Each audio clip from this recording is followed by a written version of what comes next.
দোষ, তুমি বেপর্দায় বাইরে যাবা, লোকজন দেখবে, কেমন হয়? ঠিক আছে, তোমাকে তো আমি বিয়ে করেছি, তুমি আমার, মানুষ তোমাকে দেখবে কেন? প্রিয় মা ও বোনেরা, পর্দা ছাড়বেন না। আপনাদের জন্য 4টা কাজ: স্বামীর আনুগত্য করা, লজ্জাস্থানের হেফাজত করা, আপনার 5 ওয়াক্ত সালাত ঠিকঠাক মতো আদায় করা এবং রমজান মাসে সাওম রাখা। নবীজি বলেছেন সাল্লাল্লাহু আলাইহি ওয়াসাল্লাম, জান্নাতের যে কোনো দরজা দিয়ে ইচ্ছা আপনি প্রবেশ করতে পারবেন।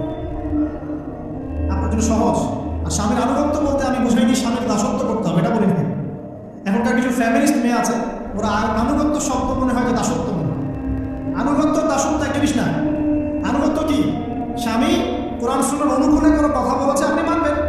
আর ওই স্বামী যদি বলে আসো তো আমার কলিগরা এসেছে, খাবার সার্ভ করতে হবে, আসো খাবারটা পরিবেশন করো, এখন আপনি বেপরোয়া হয়ে আপনার স্বামীর কলিগের সামনে খাবার পরিবেশন করতে শুরু করুন, এটা কি আনুগত্য করতে হবে? এটা তখন আপনি আনুগত্য করবেন না।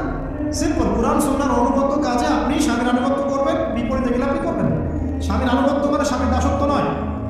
আর এই হাদিসটা আপনি কেন ভুলে যান যে আল্লাহ রাসূল সাল্লাল্লাহু আলাইহি ওয়াসাল্লাম বলেছেন, আল্লাহ ছাড়া যদি কাউকে সিজদা করা যেত, সম্মান বোঝাচ্ছেন, আল্লাহ ছাড়া যদি কাউকে সিজদা করা জায়েজ হতো, আমি মেয়েদেরকে বলতাম যেন স্বামীকে সিজদা দাও। কেন? কারণ আপনাকে রেসপন্সিবিলিটি, আপনার খাবার, আপনার ফুড, আপনার শেল্টার, আপনার মানে পুরো দায় দায়িত্ব নিজের হাড় ভাঙা পরিশ্রম দিয়ে, জীবনের ঝুঁকি নিয়ে স্বামী আপনার জন্য করে। সে আপনার সম্মান পাওয়ার যোগ্য তো? সে কি আপনার সম্মান পাওয়ার যোগ্য